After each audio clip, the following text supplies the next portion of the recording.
Good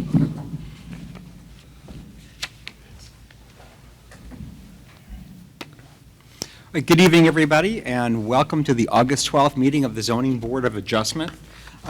Just an announcement, if anybody is here for case number 1, that was the application of the City of Nashua Division of Public Works that was requesting a special exception for a sign. That has been postponed till the September 9th meeting. So if you are here for that case, we will not be hearing it this evening. So otherwise, welcome everyone. My name is Jay Minkara, ZBA Chair. With me this evening is J.P. Boucher, member, and alternate Joseph Patry. Also to my left, Carter Falk, Deputy Planning Manager.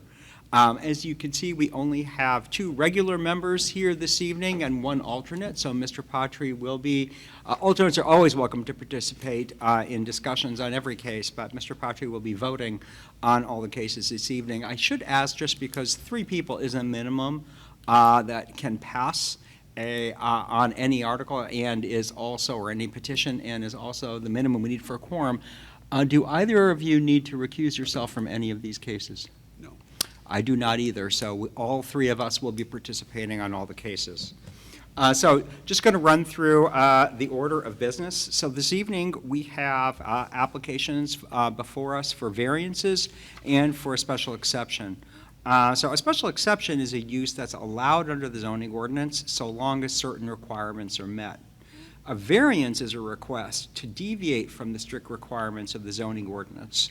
And in order for the zoning board to find in favor of an application to grant a variance, we have to find that granting the variance is not contrary to the public interest, that in granting the variance, the spirit of the ordinance would be observed, that substantial justice would be done, that there be no diminution of surrounding property values, and that owing to some special condition in the property, denying the application for the variance would result in an unnecessary hardship to the owner or to the applicant. So we do have to find in favor of all 5 of the criteria. So generally the order of business is going to be, I'll read the case into the record, and the applicant will be invited to come forward and present their case to the board. Each applicant has up to 15 minutes to present his or her case. You don't have to take 15 minutes if you don't want to, but you do have that time allotted. The board can also ask questions during that time.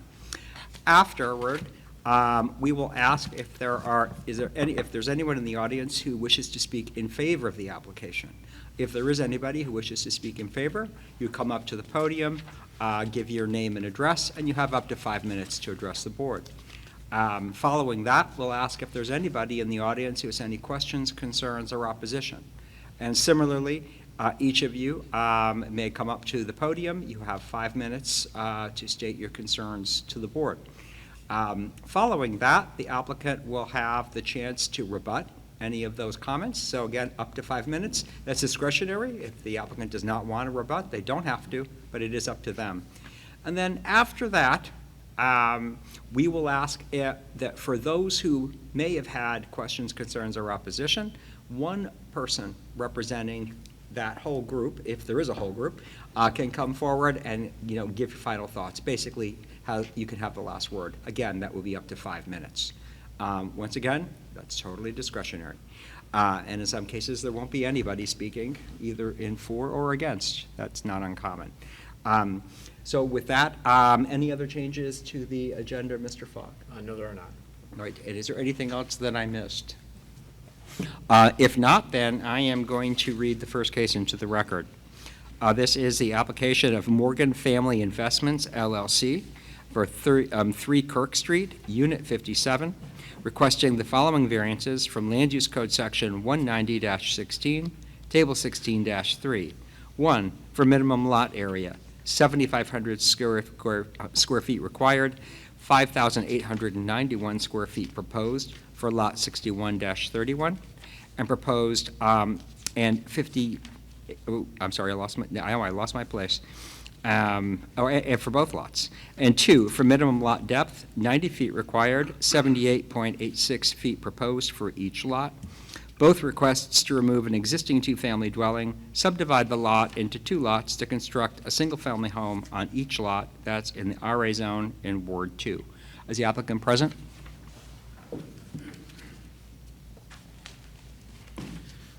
Good evening, Mr. Chairman, members of the board. My name is Morgan Hollis. I'm an attorney with Gottesman and Hollis, 39 East Pearl Street in Nashua, and I'm here representing the owner and the applicant, Morgan Family Investments, LLC. With me this evening is the manager, Tim Morgan, so he can answer questions if they come up. The applicant and the owner own property with a street address of 3 Kirk Street, which is identified on the tax maps of the city of Nashua as Lot 31, Sheet 61. Property is located in an RA district. The property is 11,782 square feet, and it's sort of boxed in by, it's on Sacramento, corner of Sacramento and Kirk, and Sacramento and Bucher. Existing on the property is a 2-family house. If you did take a drive-by, you see it's unoccupied and rather dilapidated, and the back lot behind it is empty. The tax assessors show this as a single lot, but there's no record of when it became a single lot. What's important is the historical record, which reflects that this was originally 2 lots, and the deeds, including the deed up until the current owner, reflect a boundary description of the property, but it also references 2 lots, Lot 12 and 13, on plan number 128 in the Registry of Deeds. So I have here this evening, which was not in your packet, but I think it's relevant. If I might, Mr. Chair, I'll pass out copies of the plan number 128 of record.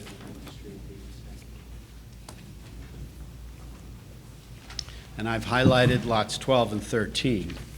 I would also represent to the board, happy to pass in the deeds, but the original deeds of record of this property first occurred in August of 1899, and that was the deed for Lot 12 that went into a gentleman by the name of Charles Green. And then some years later, so they came in as a single lot, and some years later, there's a deed of 1905, which came into Charles Green from a different person. And that was described as Lot 13. So you have historically the 2 lots coming in at different times. And then the chain of title went through a number of estates, and it really wasn't deeded differently other than the boundary description of lots 12 and 13. In checking with the tax assessor, there's no real viable record of when this was consolidated. Could have been consolidated voluntarily or involuntarily. There is a New Hampshire statute which has been amended, which allows anyone whose lot was consolidated by the municipality to come in and get them unmerged, let's say. And that is open for an endless period of time. My client does not want to proceed down that legislative track and felt the easiest way is to proceed to the zoning board because we believe that there's a legitimate case to have 2 lots created. They're both undersized. And the reason why is if you look at the plan, we're just trying to restore the lots to their original shape. If you look at the tax maps, which was also in your packet, you will see how the lots in that neighborhood, although there are 1 or 2 that may have split a lot and consolidated it to the abutters, for the most part that neighborhood remains the same and the lot sizes are all about the same. Having said that, I'll move through with the criteria. And as I say, I'm just going to make an offer of proof that the official deeds of record in the Registry of Deeds reflect that it came in separately as 2 separate lots. And the deed that's in your packet shows it described referencing the 2 lots. There is also a plan of record which shows that the proposed subdivision follows the old lot line, and that's what we're asking for. We have essentially a lot size as proposed, which falls slightly under the requirement of 7,500 square feet, And because they're both going to be corner lots, you would end up with two lots not having the depth required. 78.6, but 90 is required. Not so dissimilar for other corner lots in that neighborhood that are of almost nearly the same size. I believe you also have in your packet a chart which describes all of the lots in the neighborhood and identifies them and shows what they are for lot size. And on that listing, there are 4 what I would call exceptions to the 7,000 square foot or under lot size. And those are 2 Kirk Street, 8 Kirk Street, both of those being 8,000 square feet, and then 4 Bucher and 7 Sacramento, which are 9,000 roughly square feet. And those are all single-family lots. But you can see there, otherwise, all the other lots are under the 7,500. For the most part, a lot of them, several of them are under the size of the proposed lot. But they're very close, and that was the intent of the original subdivision. Covering the 5 criteria, if I might, Mr. Chair, I'm going to make the same argument for both because essentially they're the same issue. Number 1 criteria is the proposed variance, if granted, will not be contrary to the public interest. If it's granted, it's going to allow the lots to go back to the original plan. Will also allow the demolition, essentially cost offset to the demolition, and allow reasonable use of the land, 2 lots as they should have been, with 2 homes, just like the neighborhood. The proposal is not going to materially alter the character of the neighborhood. The use of the lots for single family is a permitted use. That's what is proposed. There is no application here before this zoning board asking for greater than what's allowed under the current zoning ordinance. The lot size is nearly the same as the neighbor's lots as reflected on the plan submitted this evening and as shown on the town tax map. It will not threaten the health, safety, or welfare because there's public sewer and water in the area. The lots themselves, one is somewhat depressed from the street, so there's not going to be drainage going off on that side of the street, and the front lot has the house on it already. And under today's standards, when you go to build and when you get a subdivision and you go to build, you must demonstrate you're going to contain all of the drainage on the site, and therefore it's not going to flow off. Number 2, granting the variance is in keeping with the spirit and intent of the ordinance. The purpose of all zoning ordinances is to protect property values, and we're not proposing to create a lot of any different size than the average size in the neighborhood. Purpose of minimum lot sizes, which is the ordinance we're asking relief from, is to prevent overcrowding, and the same goes for the argument on lot depth. Lot depth is just a number based upon how far back from the front of the lot. Unfortunately, with corner lots and their smaller lots, you're going to end up not meeting the frontage, and that's what we have here, 2 corner lots being created. The proposed use, as I said, is single family. That's a permitted use in the zone. We're going to be meeting the setbacks. The existing structure does not meet the setbacks, so we're going to correct non-conforming use. That is not only in the public interest, but it is also meeting the spirit and intent of all zoning ordinances to comply, bring non-conforming uses into compliance. As I argued, the same arguments in number 1, it will not alter the character of the neighborhood. There's no threat to public health, safety, or welfare. And just to be clear on the record, there had been a previous application. That application has been withdrawn and removed. We had a series of variances. We had to deal with driveways. We're not asking for those. The driveways are going to comply with the ordinance. Number 3, substantial justice will be done by granting this variance. The balancing act that you have to weigh is identify if there's harm to the public if the variance is granted, and if that harm outweighs the gain to the private, then there is no substantial justice and you shouldn't grant it. If, on the other hand, the harm to the public is minimal and it's not outweighed by a private gain, then the balancing act falls to the applicant. And finally, if you find there is no harm to the public, then the balancing act falls to the applicant. In this case, the property, as I described, was deeded as referencing 2 lots, has continually been deeded as 2 lots. It's 2 lots of record on a recorded plan in the registry and in the deeds in the registry. And by proposing 2 undersized lots, but lots that meet the average and size of the neighborhood and the exact size of the plan, we're not creating any harm to the public. You're going to produce what's out there already, a neighborhood of very nice homes on single-family, smaller than allowed lots. If you deny it, then there will be harm to the applicant. There'll be this old house that may or may not get fixed up, and you'll end up with one of the largest, if not the largest, lot in the neighborhood. There are several that are close in size, but several of those have 2-family homes on them. So we would say substantial justice would be if the variance was granted. Number 4, if you grant the variance, it must not diminish the value of surrounding properties. The lot sizes are the same as the existing, as shown on the plan. The permitted use, single family, is exactly what is in most of the neighborhood. You have an opinion letter from Mr. McKeon of McKeon Appraisals, who did an analysis more thorough than many I've presented, and his analysis and summary is that there will be no adverse impact on the values of neighboring properties as proposed. And finally, we get to the hardship argument. The hardship comes down to, is there something unique about this property? And if it is unique, does the uniqueness result in there being no fair and substantial relationship in the purpose of the ordinance as applied to this property?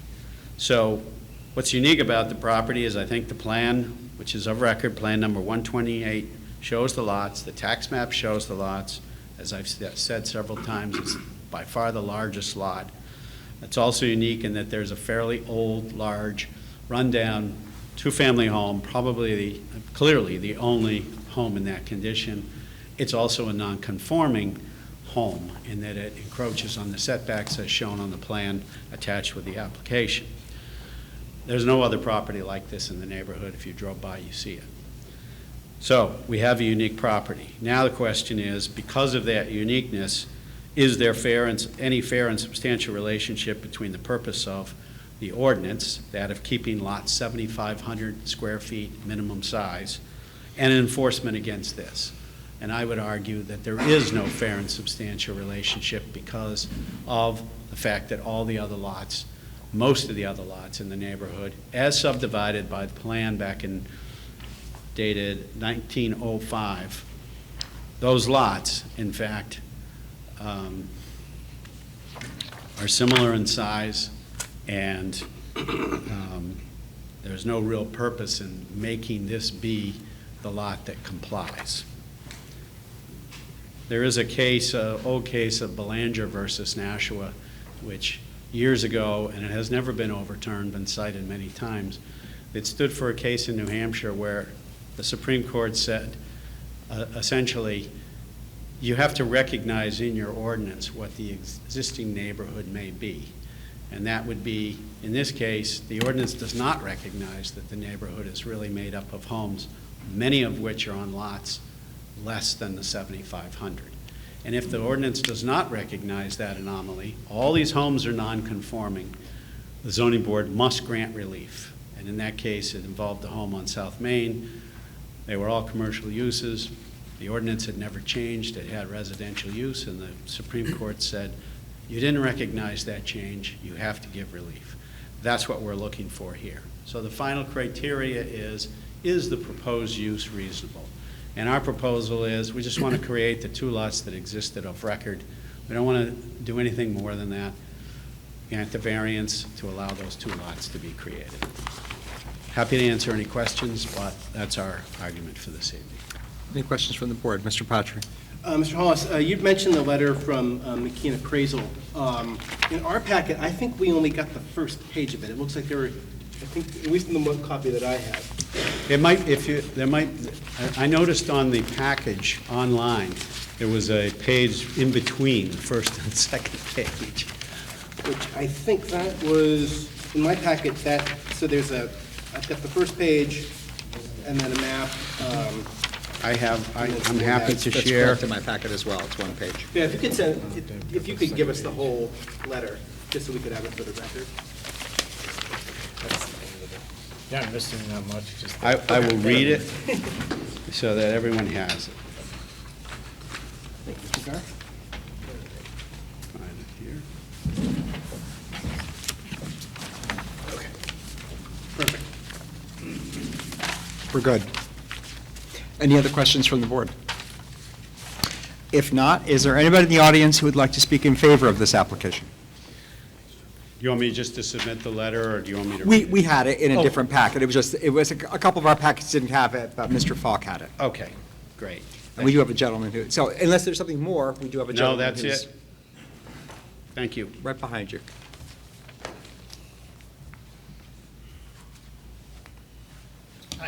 Hi, if you wouldn't mind just stating your name and address for the sorry. record. My name is Jim Livermore. I live at 8 Kirk Street, which is directly across the street from 3 Kirk Street. If you have been by that area, then you know what I look out my front window every day. So and it has been years that way. Back under the old proposal, I understand that has been withdrawn, but I was prepared to come down here in July and speak in opposition. My wife and I kind of led the opposition in the neighborhood. We were the ones behind the petition. I am not here tonight speaking for my neighbors. I know some of them are in the neighborhood here, so I am merely speaking on my own behalf. However, I'm glad to see that that previous application was withdrawn. I have seen the new application where he wants to split the lot and put 2 single-family homes on it, and in general, I support that. So I thought it was only fair where you had all this documentation that I was in opposition of the previous one. I have talked to Mr. Morgan, and he knew what, he listened to my concerns, and I think the new plan is much better. So we don't necessarily agree in the arguments on how we got here, but in general, I do agree. I think 2 single-family homes would be a much better fit, so. Terrific, thank you. Anybody else who'd like to speak in favor? Is there anybody who'd like to speak with questions, concerns, or opposition to the application? Seeing none, then unless there's a rebuttal you want to offer, then I'm going to close the public hearing and open up the deliberations of the board. Thoughts from the board? Mr. Boucher. Obviously, this plan is significantly less impactful than the previous plan. I think that this is a good plan. I think it fits with the neighborhood, and I, recognized in the previous application, what we were looking for in the neighborhood. And again, it's true, it's predominantly single-family homes on these lots that happen to be mostly under this 7,500 square feet. So I think, again, this will fit right into the neighborhood. I think it's reasonable. I think it's only, at this point, for what's there now, this is just going to benefit the neighborhood as far as, I believe, in value of what it brings to the neighborhood. So I'm going to support the application. Thoughts, Mr. Patry? I also support the application. This seems like a much better improvement on what is currently there, and it would benefit the neighborhood to tear down that old structure.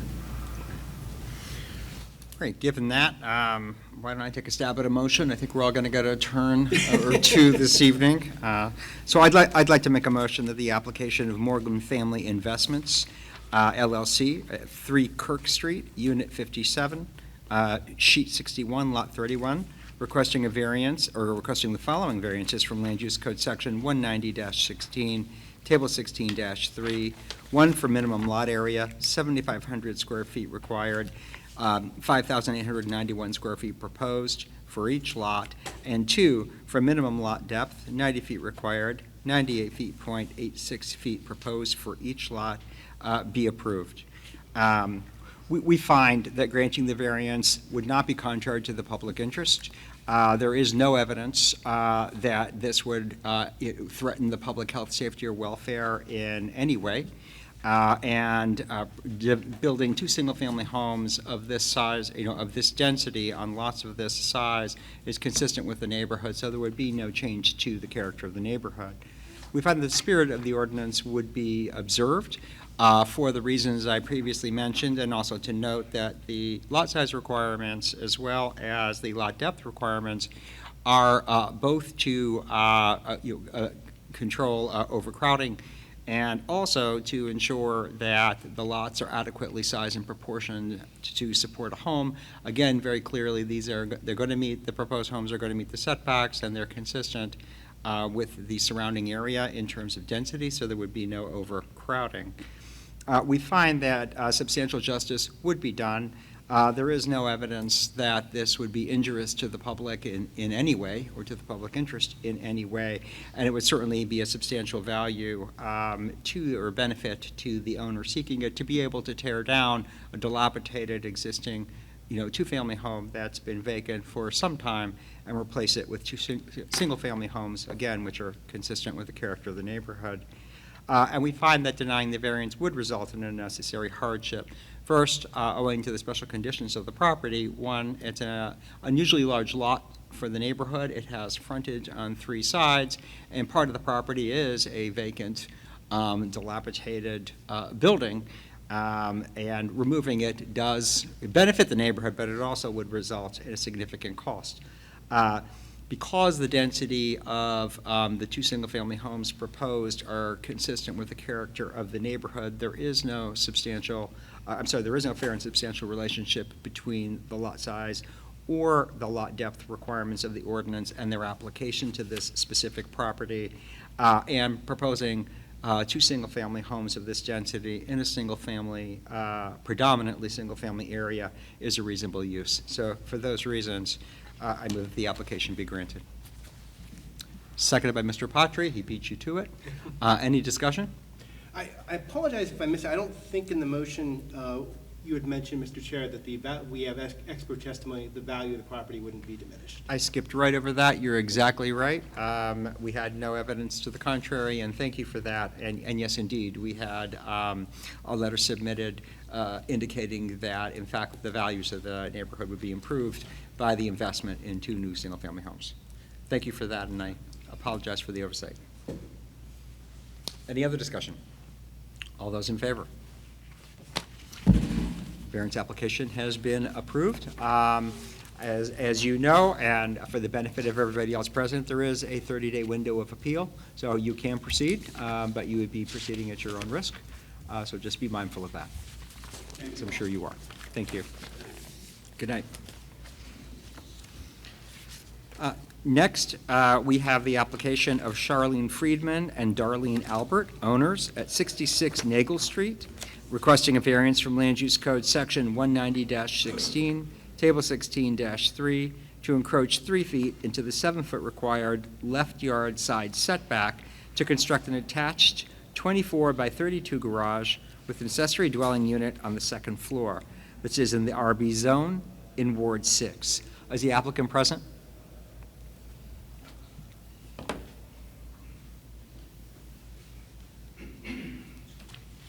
Good evening. Thank you for taking the time to hear from us today. Thanks. So my name is Charlene Friedman. I currently reside at 9 Vernon Street, but speaking on behalf of 66 Nagel Street. We're here to request a variance for 3 feet into the, to encroach 3 feet into the 7-foot encroachment. We're hoping to build an accessory dwelling unit to create a safe, comfortable space for my mother-in-law, Darlene Albert, who's also grandmother to our children. Having her close by will allow us to support her as she ages, while she can be an active part of our family as well. This arrangement would strengthen our family support system in making efficient use of our property and maintains the character and harmony of the neighborhood. We're asking for the 3-foot encroachment so the space can be comfortable and practical for everyday living, and the small adjustment will make it possible to include things like safe walkways, accessible doorways, and a layout that allows my mother-in-law to live here comfortably while staying connected to us. And the breezeway that is on the plan is as small as it possibly can be while fitting a standard-sized door.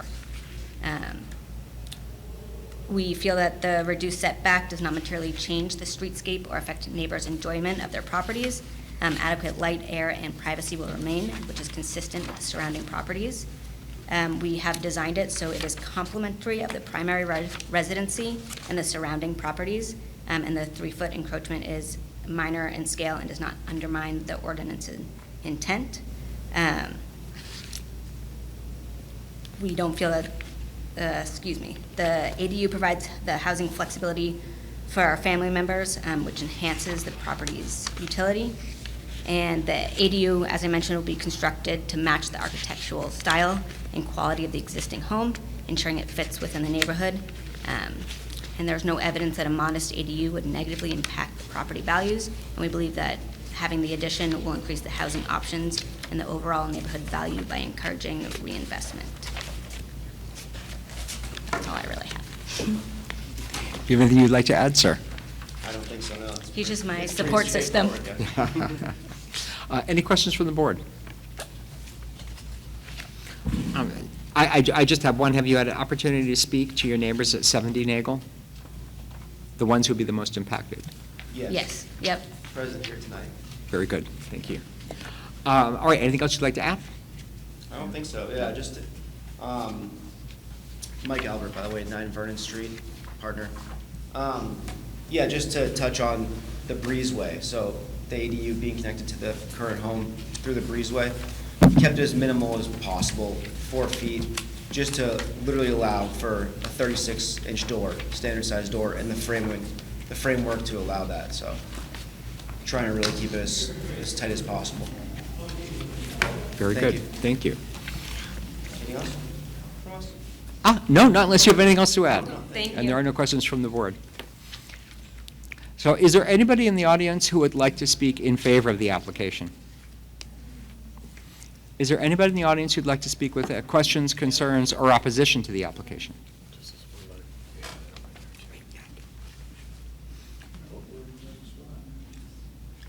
So this is the meeting for the Zoning Board of Adjustment. Is that what you're looking for?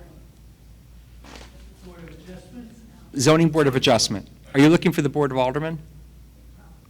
Yes, so that would be one floor below. Absolutely.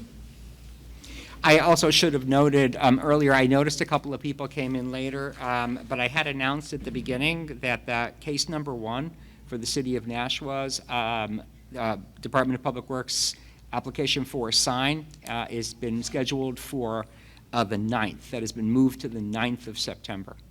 So if you're here for that case, it will not be heard tonight. I'm sorry? No, this is the case, this was the application for the City of Nashua Public Works for a sign. Lake Street is on the agenda tonight. Hang tight. All right. So we do have a letter of opposition, which I will read into the record. So this is addressed to the Zoning Board of Adjustment. Subject, opposition to proposed 2-story addition at 66 Nagel Street. We are writing to formally express my concerns and opposition to the proposed 2-story addition at 66 Nagel Street, which is currently under review by your office. As the adjacent property owner at 56 Dexter Street, we respectfully request that the board consider the negative impact this addition would have on the privacy, enjoyment, and overall character of my property and our neighborhood. The planned addition, as we understand it, would significantly overlook our backyard and portions of our home, including our patio area and our entire backyard. We have spent over $5,000 for privacy vents to be installed, and this project would impede on our privacy and peace of mind. Moreover, we are concerned that the scale and the height of the proposed construction are not in keeping with surrounding homes and may set a precedent that could affect the character and cohesion of our neighborhood. The proposed structure appears to extend closer to property lines and will likely block natural light and obstruct views that we and others have long relied upon. We urge the board to take into consideration the rights of adjacent homeowners and the broader implications for the community before making a determination on this matter. We are not opposed to thoughtful renovations and development, but we believe that such changes must be balanced against the impact they have on neighboring properties. We appreciate your attention to our concerns. Thank you for your time and consideration. Sincerely, William and Darlene Eldred. Is there anybody else who'd like to speak with questions, concerns, or opposition to this application? If not, I invite you back up to the podium if you'd like to offer any rebuttal.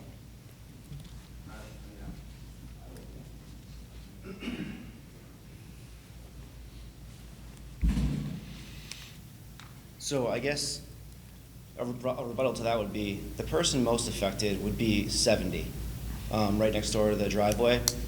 Jeff right here and his wife. And intentionally on the design, I'm not sure if it's clear on there or not, but there's no full-size windows that are going to be looking at their side of the house, just in consideration of their privacy. Now, the back of the garage itself is gonna get pretty close to a 60-year-old maple tree that we have there. Huge, massive, to the point where it's getting trimmed up to do this project. I mean, Jeff can attest likely to just the abundance of this tree. Now, the garage is not going to be much higher than the house that's currently standing. So the same argument would stand for all the back windows of the home on the current residence.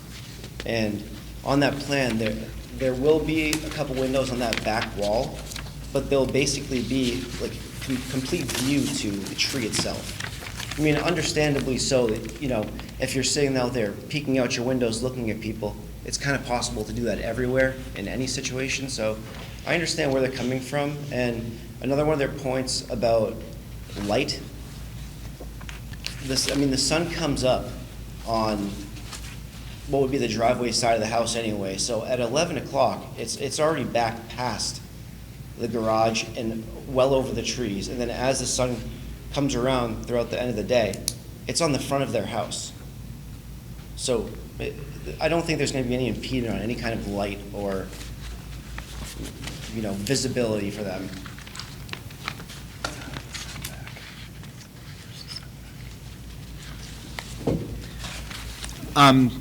Anything else you'd like to add?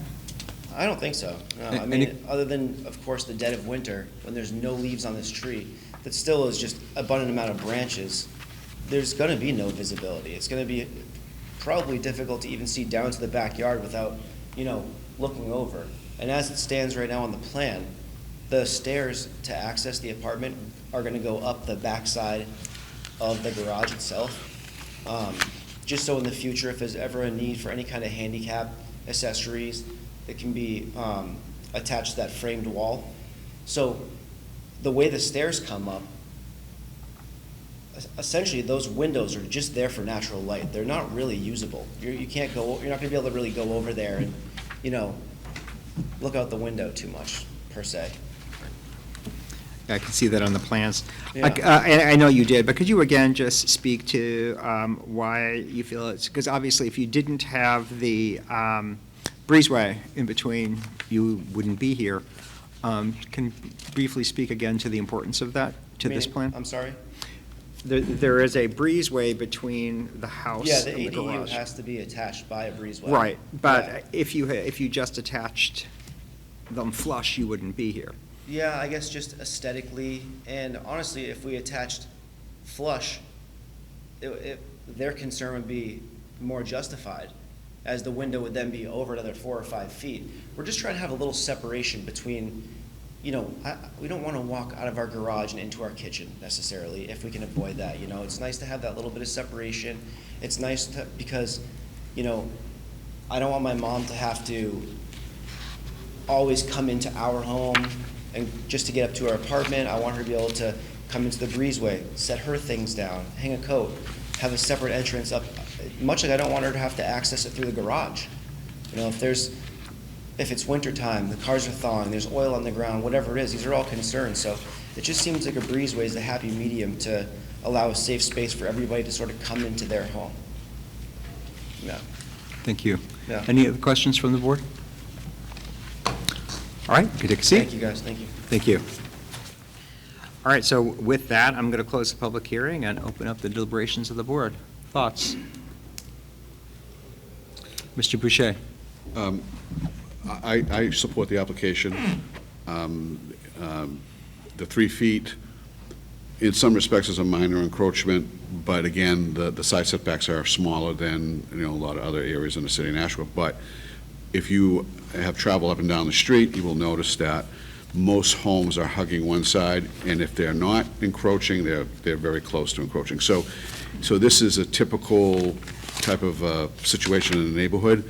It's not out of character with the neighborhood, and again, I think it's quite reasonable in this neighborhood, if you can put a two-car garage up, and again, as you noted, Mr. McCarroll, if it wasn't for the breezeway, they wouldn't be here.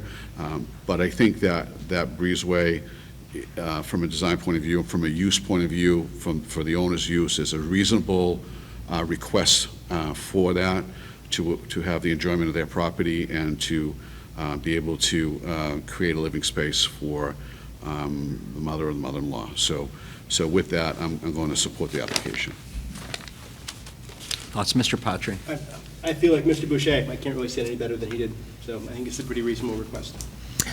And I would just add that I think, especially in our climate, a two-car garage or a garage is, a reasonable use. A two-car is certainly reasonable, and the dimensions are not excessive. They're pretty standard for what you would see for a two-car garage. An accessory dwelling unit is a use allowed by right, by statute. And I would agree that, but for the vestibule, the breezeway, they wouldn't need to be here. But both, given their concerns related to, kind of how you enter the house, as well as providing some separation and privacy for the ADU, I think having a breezeway is reasonable also. So I also support the application. It'd be very difficult to construct this and not infringe on the setback. I'd also note that, well, I do appreciate the concerns of the abutters to the rear and understand the concerns for privacy. I think in looking at the plans and as was testified, while there are, a double window, looks like a double window on that side of the house, it's where the staircase is. It's really not going to significantly impact views on their property. I would probably feel differently. I don't know if it would be decisive, but if it were the impacted abutter, which is 70 Nagel, they would, if they had greater concerns, I would probably look at that differently, because that's really where the variance is being asked for. Anybody want to make a motion? Mr. Boucher. I'd like to approve the variance for Charlene Freeman and Darlene Albert, owners of 66 Naval Street, sheet 102, lot 222, requesting a variance from Land Use Code Section 190-16, Table 16-3, to encroach 3 feet into the 7-foot required left side yard setback to construct an attached 24 by 32-foot garage with accessory dwelling unit on the second floor, RV Zone Board 6.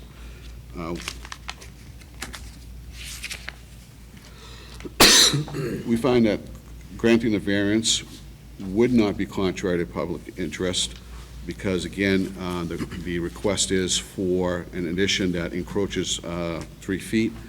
And in this neighborhood, the character of this neighborhood, many homes sit on the lots, hugging one side or the other. So the appearance of this addition would fit into the neighborhood. We find that the spirit of the ordinance would be observed, again, for the same reasons I just spoke to, and that again, the encroachment, again, doesn't affect any of the neighbors or is detrimental to the public interest. Again, granting the variance would do substantial justice. Again, not granting the variance would not necessarily not create a hardship, but would not be able to let the homeowner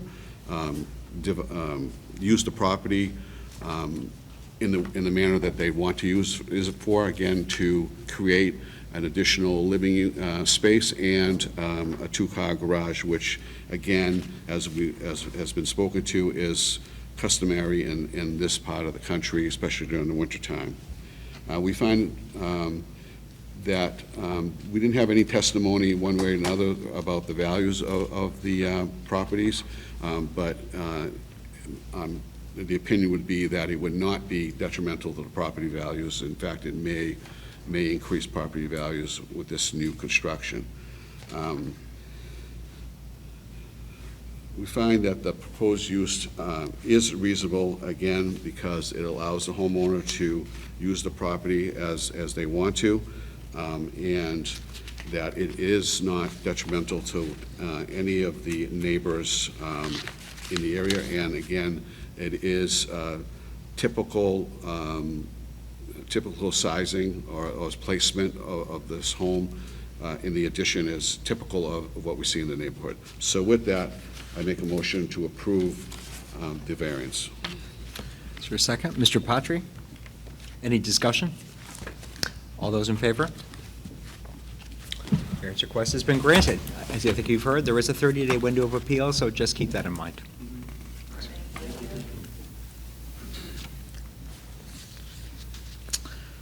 So, next case is the application of Megan LaLiberty and Adam Destromp, I probably said that wrong, of 82 Cox Street, requesting a variance from Land Use Code Section 190-31 to encroach 15 feet into a 20-foot required front yard setback to replace a 9 by 10 shed with a new 10 by 12 shed.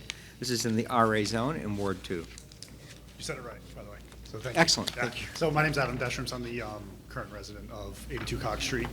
Our house sits on the corner of Cox and Cheyenne, so by this ordinance, we technically have two front yards. So the reason why we're here is when I bought the house in 2018, there was a shed currently on the property already, and it's right on the property line on the Cheyenne side, which is a dead-end cul-de-sac. And the shed's probably older than me, so it's starting to look pretty rough. And our goal was to replace it with a little bit of a bigger shed in the same location or the same general location that it's in there now, and without changing anything to the neighborhood. So I'll go through the purpose of the request.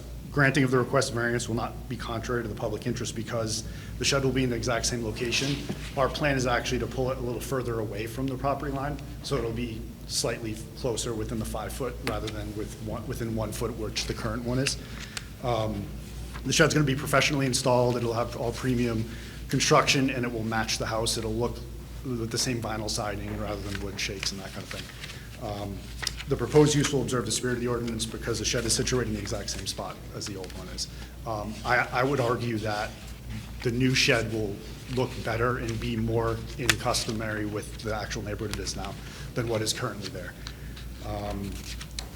Substantial justice would not be done to the property owner by granting variance. There's nowhere else, our yard isn't big enough where we could put a shed, replace the old one and put a new one, where I wouldn't be in violation of a setback on either one property side, on the back or on the side. So this is actually, I think, the best place to put it because it wouldn't be directly impacting one of our neighbors. It's on the street side rather than the neighbor's side.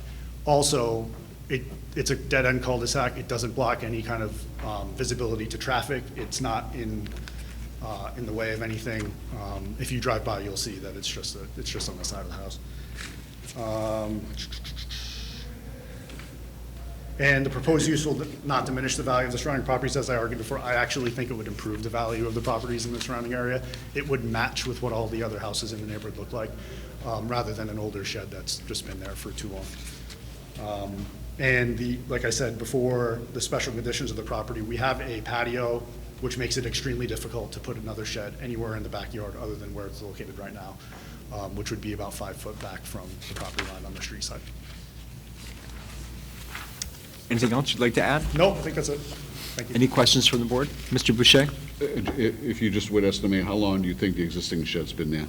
It's a really good question. It's been there for at least 3 property owners before me. Okay. And I only know that because I've talked with all 3 of the previous owners. And how long have you owned the house? 2018. So it's definitely at least 30 years old. Okay, All all right. Thank you. No problem. Welcome to sit down. Okay, thanks, appreciate it. Is there anybody in the audience who'd like to speak in favor of this application? Is there anybody who'd like to speak with questions, concerns, or opposition? If not, I'm going to close the public hearing and open up the deliberations of the board. Thoughts from the board? I'm in favor of this application. It seems like a very reasonable request. Seems like this will, perhaps marginally, but, we do have some testimony that it will increase the value of the property. Mr. Boucher? The fact that it's been there for 30 years, It's not like it's a new structure going up, and it's going to be a surprise to everybody. And again, yeah, the shed's going to be a little bit bigger, but again, moving it away a little bit.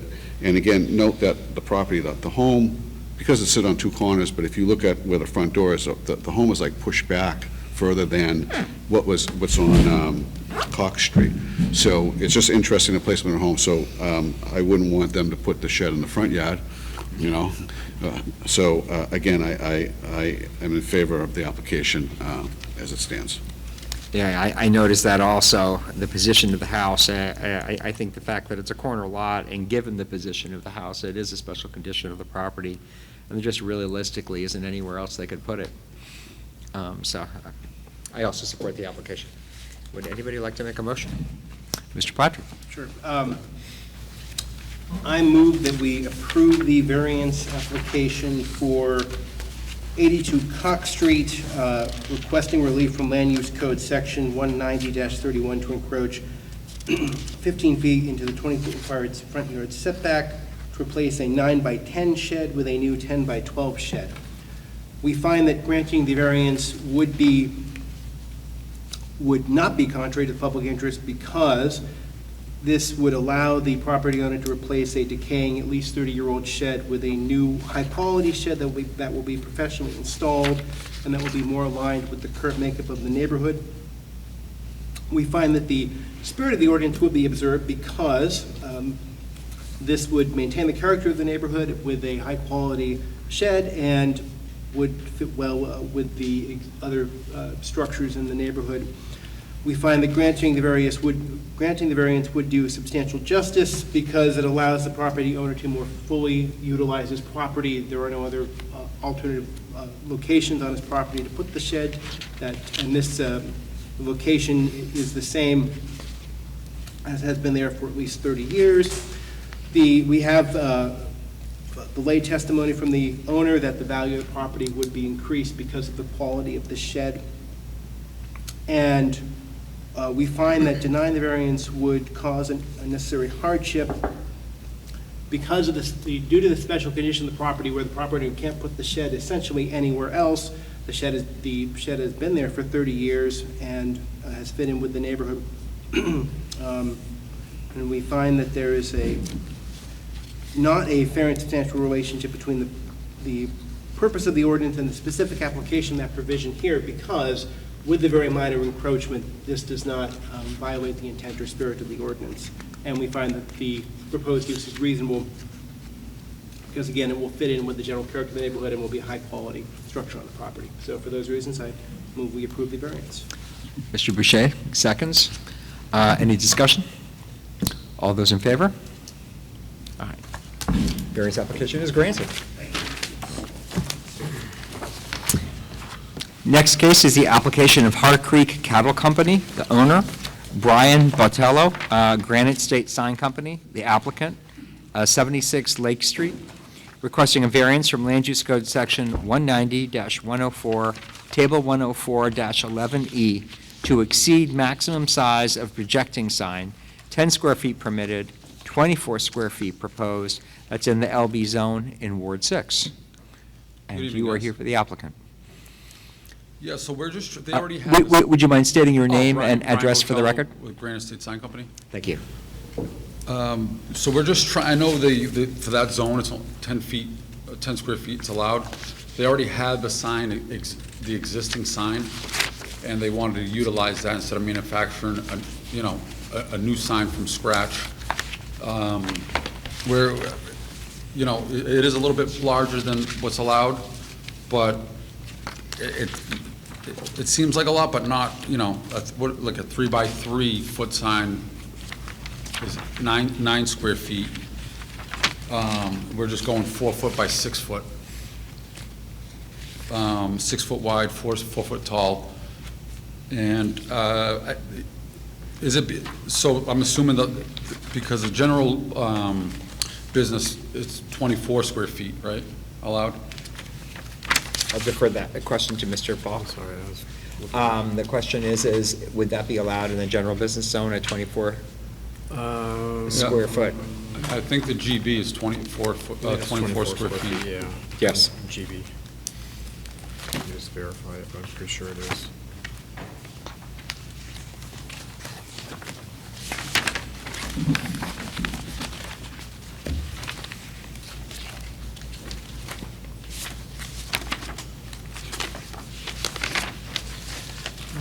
Yep, 24 square feet. Yes, so, correct. Yes.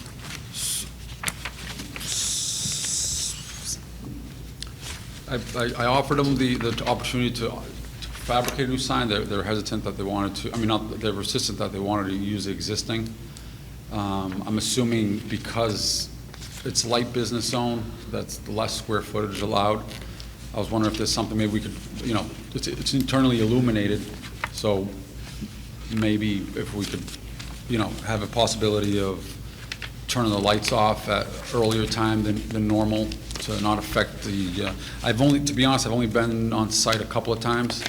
I'm assuming it's somewhat of a residential, but it's a main road.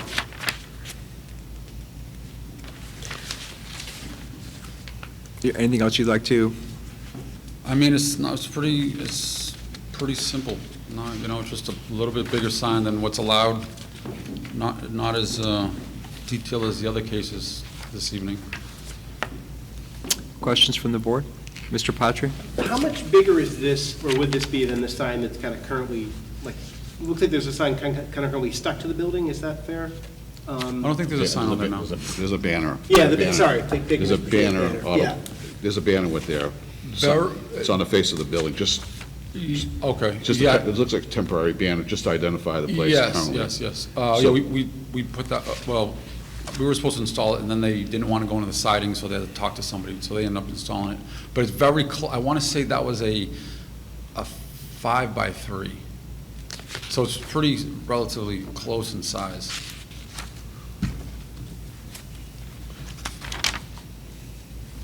Mr. Boucher? So the purpose of the protruding sign, Yeah. right? The main purpose of a protruding sign, right, that you would put a sign for is mainly for people driving down the road to identify the place before they get past it? Is that the primary purpose of the sign, as opposed to a sign just on the face of the building? I think they wanted to capture both sides of the road, Okay, to be honest. all right.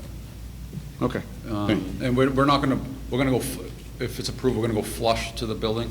It's not gonna be spaced off and protrude even more. So we're gonna go in with brackets and go through. There's access from the inside, so we can through bolt it, make sure it's nice and Right, secure. so I think, again, it's gonna be like 6 feet off the building?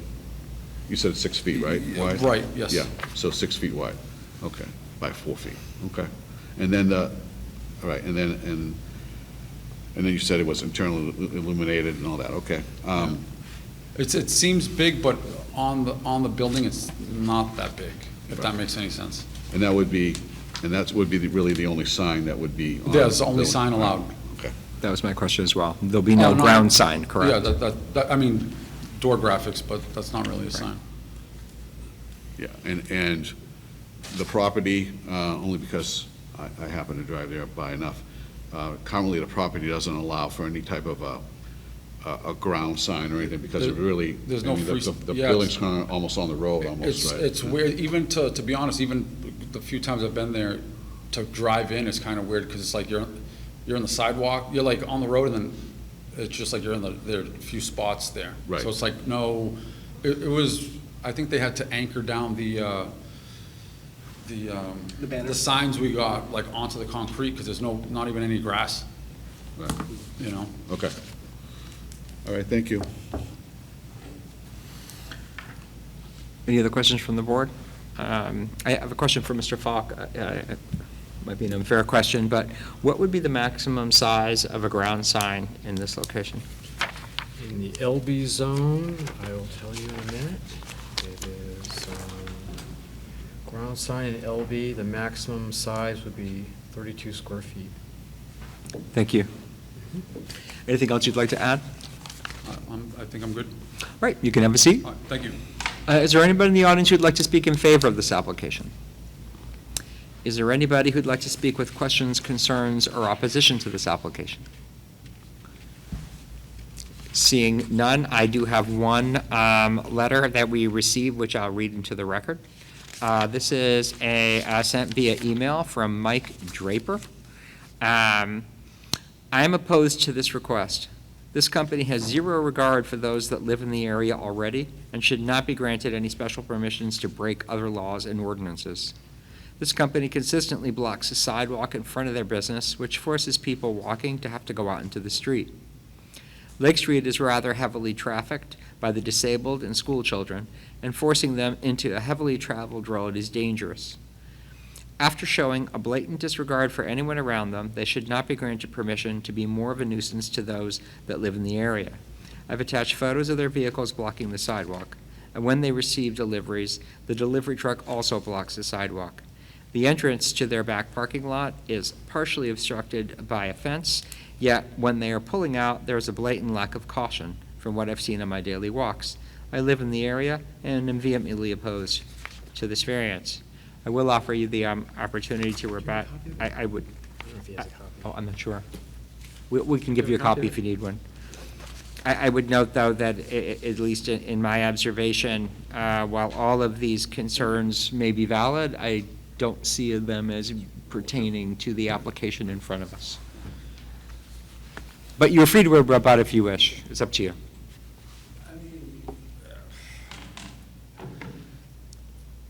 I think that's a whole separate issue.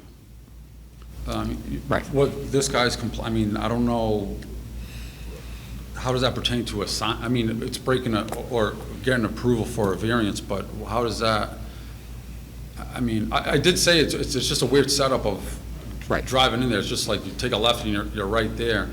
But regarding a sign, I mean, the sign's not gonna help that or make it worse from, from a sign standpoint. Very good. I don't know. That's all I got. Okay, thank you. Thanks. So unless there's a question from the board, I think we will close the public hearing and open up the deliberations of the board. Thoughts? I'm generally not opposed to this sign. I think, and again, why I was talking about the ground sign is I think any ground sign in that location would cause maybe a potential hazard for cars parking there and all that. Other than that, I think it's, again, just a sign to identify the business. I don't think the size is unreasonable. Again, as much as some of it's residential stuff, there's a lot of traffic, there's a lot going on there, especially with the new apartment building. They've realigned the intersection a little bit, so I think, and traffic moves along on that road more than the speed limit, but that's just a fact of the matter. So again, I think something to identify ahead of time before you get there, because in some respects, if you're not looking for it, it kind of blends in, so that, and then, like I said, the gentleman that wrote the letter has a valid concern, not related to this sign ordinance, and I would just suggest that's really a code enforcement type of an issue. But I've recognized that, but again, it has to do with the size vehicles parking in front and, and then just the spaces are not that deep, so, but I don't find that would sway my decision at all, so I'm going to support the application. Any thoughts, Mr. Patry? Sure, I mean, I think, there might be some code enforcement issues, maybe some issues for other city departments to deal with, but that's not a zoning issue, and I think it's a pretty reasonable request for the for the business to be able to just advertise itself. I mean, the sign is relatively small. I don't have any concerns. And I would agree. So I guess I'm happy to take this one.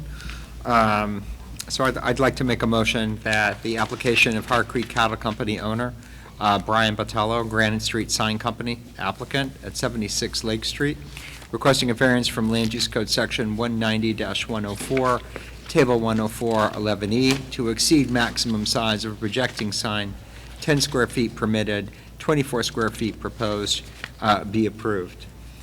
We find that granting the variance would not be contrary to the public interest because there is no evidence that it would be injurious to the public health, safety, or welfare. We did have a letter stating several concerns related to the property, but they didn't pertain to any threats to health, safety, or welfare that might be imposed by the sign itself. Further, I'd add that being able to properly identify the property would enhance public safety, or could enhance public safety. And there wouldn't be any substantial change to the character of the area. It really is a mixed character area along there, mixed residential, multifamily, institutional, as well as business. We found the spirit of the ordinance would be observed. I think for the reasons I already mentioned, but also the purpose of the sign ordinances is both to try to minimize visual clutter, and in this case, because it really isn't practical to have a ground sign on the property, this request would in essence be instead of, and it would be smaller than a ground sign that would be permitted on this property. So there wouldn't be an increase in visual clutter or undue increase in visual clutter. And also, the purpose of the sign ordinance is to allow businesses to identify themselves, and this would do that. We find that substantial justice would be done because the benefit to the owner of being able to have an adequately sized sign to identify their business is a substantial benefit, and there really is no injury to the public, or a minimal at least, that would outweigh that, certainly wouldn't outweigh it. We find that the value surrounding properties would not be diminished. We have no evidence that the sign would diminish surrounding properties in any way. And we find that the variance would result in unnecessary hardship. Special conditions of this property are really, it is a, oddly shaped property, but also, I think, as noted, the building is very close to the road. It's really difficult to do anything other than have some sort of projecting sign so that people can see it from both directions. So therefore, there is no fair and substantial relationship between the general purposes of the ordinance, again, as noted, particularly with regard to visual clutter, that wouldn't be increased, and its application to this property, and we find that the proposed sign is a reasonable use. So for those reasons, I make a motion that the variance application be granted.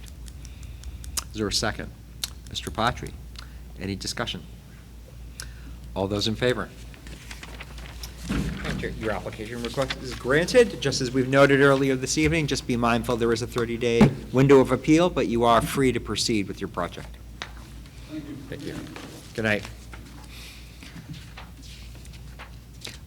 Next is the application of Lolita and Marta Borges, 15 Karen Avenue. If I mispronounce that, I apologize. Requesting a variance from Land Use Code Section 190-16, Table 16-3, to encroach 15 feet into the 25-foot required front yard setback, that's on the Celeste Street side, to construct an attached 23 by 30 addition for an accessory dwelling unit in the RA zone in Ward 2. And are the applicants present? It looks like you are. If you wouldn't mind just stating your name and address for the record. I'm John Cruz. I'm here with the applicant, Lolita Burgess. She's at 15 Curran Ave. I'm going to speak for her.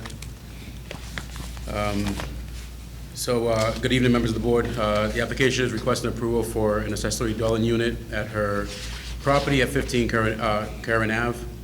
The proposed ADU will be a single-level addition of under 700 square feet attached to the existing home of 960 square feet. This ADU is going to allow her to have her aging mother move in with her, still allowing her to maintain her space. The addition will match the current home's siding, color, and style to preserve the look and feel of the neighborhood. All existing water, sewage, and utility connections will be used. No new infrastructure will be required. The current residence sits on a quarter lot. We are seeking a variance for 15 feet encroachment along the Celeste side frontage line, keeping the 25 feet setback for the front side on Karen.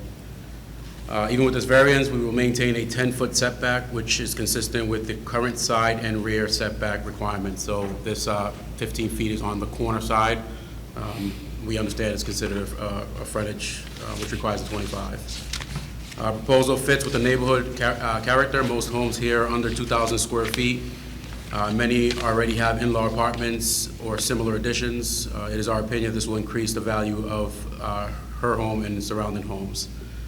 The project will have no negative impact on public health, safety, or welfare. Instead, it supports family care, keeps loved ones close, and makes efficient use of existing housing and utilities. I respectfully ask for your approval of this ADU and variance needed to make it possible. Thank you for your time. Anything you'd like to add? No, you spoke well. Thanks. Any questions from the board? Is there anybody in the audience who'd like to speak in favor of this application? Is there anybody who'd like to speak with any questions, concerns, or opposition to this application? Seeing none, I'm going to close the public hearing and open up the deliberations of the board. Thoughts from the board? Mr. Pache. Do we have the ADU affidavit? I couldn't see that in my, oh, strike that. Yeah. Right, all right, yes. Right, they'll still fill it out, but it's no longer a board function anymore. Right, They're all I did see it permitted. in the other packet, but yeah. Not in front of us any longer. Any other thoughts? For me, I'd say I am in favor. It seems, again, the ADU is an allowed use. It's a reasonable use. It does encroach significantly into that setback, but it's challenging on a smaller lot, a smaller corner lot. It's just very, very difficult to add without infringing on a setback. It doesn't seem to be significantly out of line with setbacks or the size of other structures in the surrounding area. So overall, I feel comfortable with it. It is a significant intrusion to the setback, so I'd be interested in your thoughts. I mean, I agree, Mr. McCarty.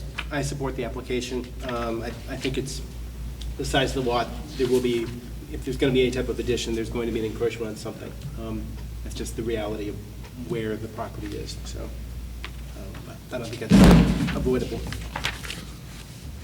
Your thoughts, Mr. Boucher? I'm also going to support the application. Again, the addition is a reasonable size addition for what the use is going to be, obviously. But again, pushing it back or pushing it back and trying to get it in the back of the house, I mean, you have a bulkhead there. But I think, again, even if you pushed it back and try to jog it in, which would make it a little regular shape, you still have an encroachment. I think, again, the special conditions are, it's a corner lot. But if you look at other homes in the neighborhood, there are homes that are right up to the lot line. So it's not out of character with the neighborhood. So I think, again, for symmetry and for it not to look out of place, I think it's positioned the best it could be. Yeah, I would agree, and I think there are also other homes in the neighborhood that would be about the same size as this house with the addition, and I think this location interferes least with, the privacy of other people, other abutters. Anybody like to make a motion? Mr. Pache? Sure. I move that we approve the request for variance for 15 Karen Avenue, requesting relief from Land Use Code Section 190-16, Table 16-3, to encroach 15 feet into the 25-foot required front yard setback on Celeste Street to construct an attached 20-foot by 30-foot addition for an accessory dwelling unit. We find that granting the variance would not be contrary to the public interest because this would allow the owners to more fully utilize their property. It would allow housing for an elderly resident of the city and would not negatively impact the neighborhood or the condition of the other properties in the area. We find that the spirit of the ordinance would be observed because, given the size of the lot, there is no practical way to build an addition without encroaching on one of the setbacks. We find that granting the variance would do substantial justice because, again, it allows the more full and appropriate use of the property and allows the residents to utilize their home and provide housing for another individual. We have lay testimony that the value of the property would be improved and that we haven't had any testimony either way that the values of the other properties would be impacted. And we find that owing to the special condition of the property that distinguish from other properties in the area. Denial of the ordinance, denial of the variance would result in unnecessary hardship because, given the size of the lot, the placement of the structure on the lot, and the limited ability to add an addition, there is really no other place or way to build an addition onto the property other than where the applicants have requested it. And so there'd be no fair and substantial relationship between strictly applying the ordinance here and justice to the applicant. There's just not a reasonable need to uphold that part of the ordinance. And we find that the proposed use is reasonable because, again, the size of the lot and the placement of the placement of the addition, there are no other practical places to put it. Excellent. Seconded by Mr. Boucher. Any discussion? All those in favor? Variance application is granted. Good luck. All right. And last but not least, we have the application of PSP Contracting, Inc., owners, Attorney Patricia M. Panciocco, or Panciocco, Panciocco Law, applicant, 8 Meadowbrook Drive, requesting a special exception from Land Use Code Section 190-112A to work in the 75-foot prime wetland buffer of Salmon Brook to rebuild a single-family home on an existing foundation that was lost by fire. This is in the R9 zone in Ward 9. I apologize if I mispronounced your name. No, you did a great job. Thank you. Again, Patricia Panciocco. For the record, I'm here tonight with Mike Pacini of PSP Contracting. And we're here to apply for and present a special exception to infringe on the wetland buffer setback when renovating and restoring this particular property. Now, this is a much longer application than the variance application. If you'd like me to read the entire thing into the record, I'm happy to do that. I don't believe that's necessary, but thank you. Okay, so I'll paraphrase it a bit. Yes. Okay. The property is, as described, it was lost to fire, and the foundation of the home is still in good condition. The owner plans to replace the former ranch-style home that was built in the 1960s, which had about 988 square feet and a 180 square foot deck, which were all lost to fire. The proposal contemplates building a 2-story home with a little wing on the north end that will protrude 9 feet by 24 on the end of the home that is the furthest from the wetland. Almost the entire property, as it stands today, is located in the 75-foot prime wetland setback. The homes in the area were generally built in the 1960s. Number 12, abutting to the south, is a 2-story cape with 1,612 square feet and a 220-foot deck. Number 18 has 918 square feet. It's a ranch with a 188 square foot carport and a 160 square foot screened-in porch. Number 24, abutting to the north, has approximately 1,516 square feet in a ranch, and number 32 is 1,378 square foot ranch with a 2-car garage and a 384 square foot deck. What is proposed here is a 2-story home with 2,408 square feet with no garage, and the deck will be replaced at 180 square feet to the rear. The homes then are all fairly modestly sized and all built on or about 1960. In the front, there will be pavement and a walkway, but they will be pervious pavement and pavement over the areas that were previously paved. The use will remain a single-family home. The shed in the rear that's shown on Exhibit A will be removed. As to the whether it is consistent with the character of the area, the other structures in the area are single-family homes built on or about 1960 with and without a garage or a carport. So we feel like what is being proposed is going to fit in relatively nicely, although it will be newer. And it will have the existing foundation, which will prevent additional disturbance for having to excavate a big foundation underneath the home, although there will be some minor excavation at the furthest point away from the wetland. If you look at Exhibit A, you'll see to the rear that after going to the Conservation Commission, they requested, of course, the silt fence, as is typical, but more importantly, there are native plantings being installed along the edge of the wetland to further mitigate any potential harm, but the construction generally will not exceed what was already there. The supplemental criteria that we've provided here, it basically talks about the same thing I've touched upon: limited excavation, restoring a home that was lost to fire, the small extension to the north, the furthest from Salmon Brook. Silt fence and erosion control will be installed, and the New Hampshire Natural Heritage Bureau has reported they do not expect any impacts, and that was communicated to the Conservation Commission. All but a small sliver of the lot is located in the 75-foot wetland buffer.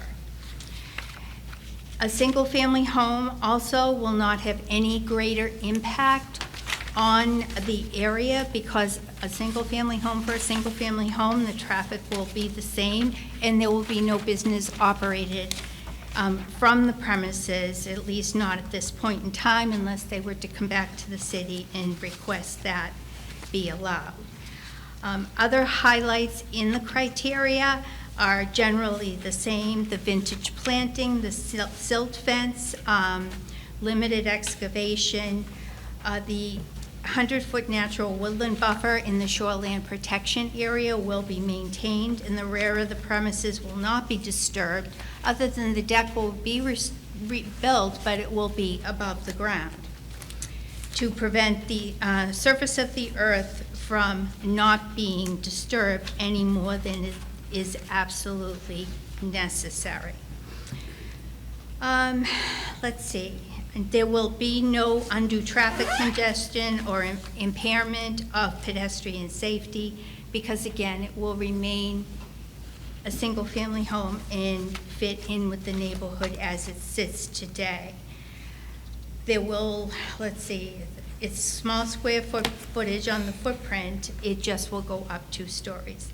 The applicant has signed the wetland and wetland buffer encroachments affidavit, and unless you have questions, I have nothing further to tell you about. It's pretty straightforward. Questions from the board? All right, I think that's it. So unless you have something to add, you're free to take a seat. I don't. Thank you. Okay, thank you. Is there anybody in the audience who'd like to speak in favor of this application? Seeing none, we do have 2 communications that we've received via email, so I'll read these into the record. Hi, my name is Russell Clement. My address is 9 Meadowbrook Drive, Nashua, New Hampshire, 03062.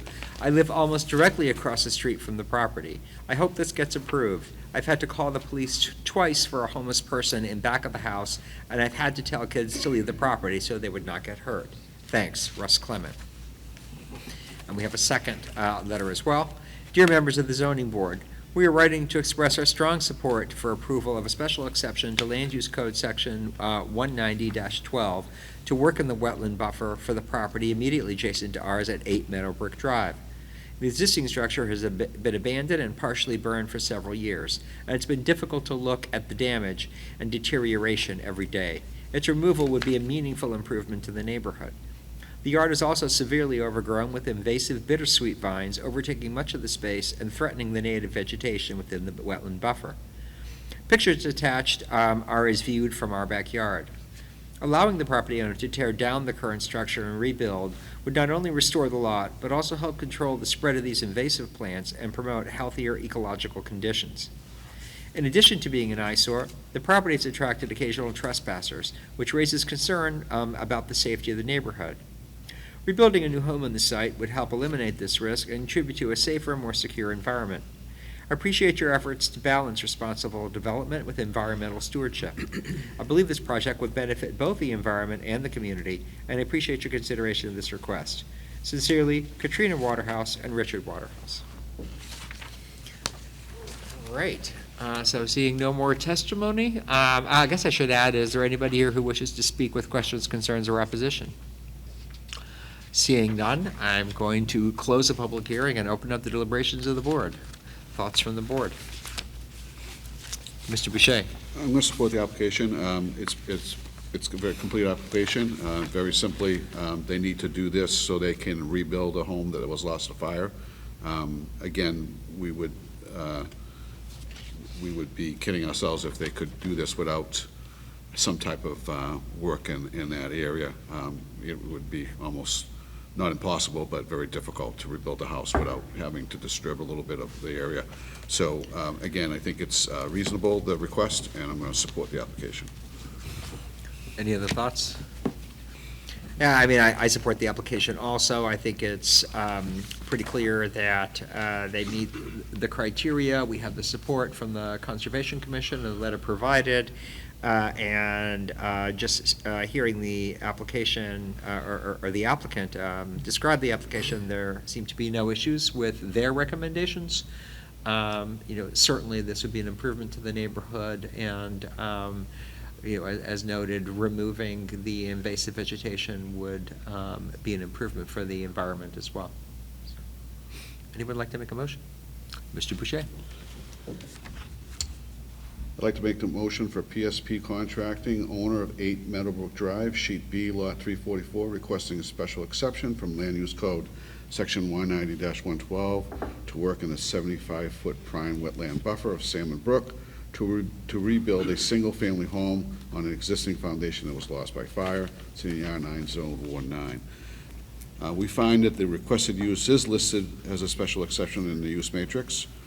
We find that the requested use will not create undue traffic congestion or unduly impair pedestrian safety.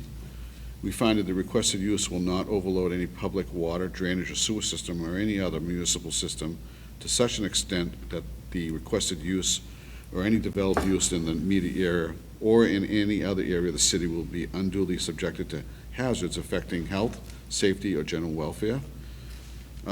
We find that that the special regulations have been fulfilled under the 190-15 standards, and we have signed affidavit of the wetland and wetland buffer encroachments by the applicant. We find that the requested use will not impair the integrity or be out of character with the district or immediate neighborhood in which it is located, nor be detrimental to health, morals, or welfare of the city residents and residents. I also will add that in the record there is the favorable recommendation by the Conservation Commission, and we will add that in that favorable recommendation there are 5 stipulations that the applicant must adhere to for this application to be approved. So with that, I'll make a motion to approve the special exception. Is there a second? Seconded by Mr. Patry. Any discussion? All those in favor? Special exception is granted. Good luck. All right, we do have a agenda proposed for the August 26th meeting. If everybody's had a chance to take a look at that. Do we see any projects of regional impact? Nope. I do not. All right, and we have minutes. Minutes from July 22nd. Everybody had a chance to take a look? Did a couple of changes. Okay. Right, it's, I think, page 2, the last full paragraph, the second to last sentence, that starts with, he said that they reviewed the letters sent in from the neighbors, and I think after that comma, I think we're missing an and. So it should say neighbors, comma, and. The overall theme. Yeah. Yes, I agree. And on page 3, the second, the second line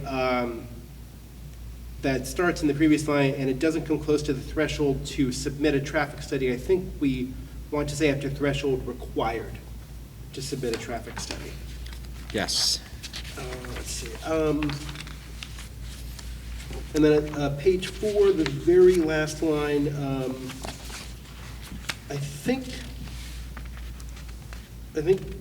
where Mr. Shaw's comments were, where we say the placement of the setback shown, and I think he wanted to, I think he was saying it was, and it goes against the spirit and intent of the ordinance, because I think he was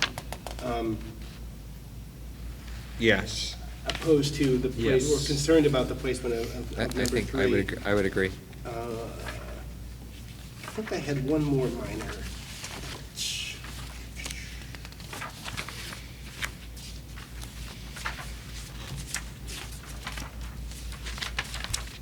Yes, page 22.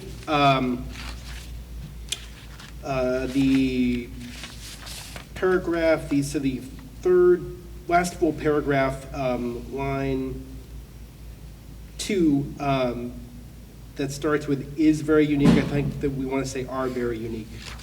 There are very unique aspects of the property. Yes. And that's all.